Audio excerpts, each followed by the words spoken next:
Welcome to footballgameplan.com, where football makes sense. I'm Emory Hunt, the czar of the playbook, and now that all of the film has been watched and the grades are finalized, it's time to break down the 2019 NFL Draft prospect rankings.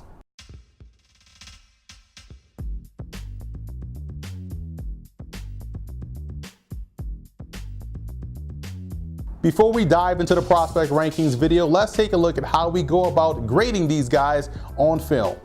For the skill positions, we take a look at a prospect's best and worst games statistically and the best matchup before we finalize his film grade. And from there, the player is assigned a grade on a 100-point scale. We don't believe in the term backup per se. If you're in the NFL, you're one of the best players at your position, so we consider you a starter in waiting, or at least that's how I would look at it if I'm a GM or a head coach. So without further ado, let's dive into the video with our number 1 graded prospect at the position. North Carolina State's Gerrit Bradbury graded out as the top center in this draft class. He's very kung fu-like in the way he uses the opponent's momentum against them.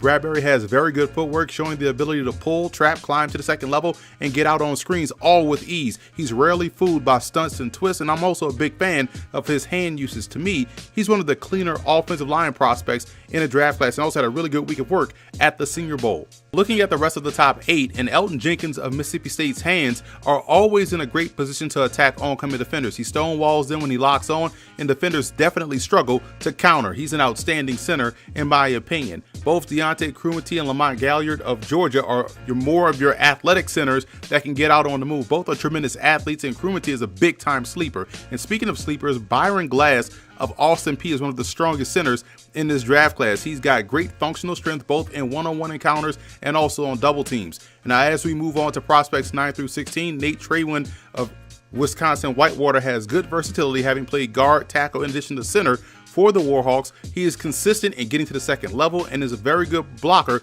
on reach blocks as well. And rounding out our center rankings with prospects 17 through 19, Nick Allegretti of Illinois, I thought had a solid week of work at the East-West Shrine game. He's able to anchor really well while also showing the ability to redirect and finish defenders. So that's a wrap here from the Football Game Plan Studios. I'm Emory Hunt, the czar of the playbook. Be sure to follow me on all of my social media accounts. And don't forget to check out and subscribe on iTunes to Football Game Plan Podcast. We can find our Scout Team podcast, which has a lot of 2019 NFL Draft prospect interviews. And also be sure to subscribe on YouTube to the Football Game Plan Network, located at youtube.com/footballgameplan.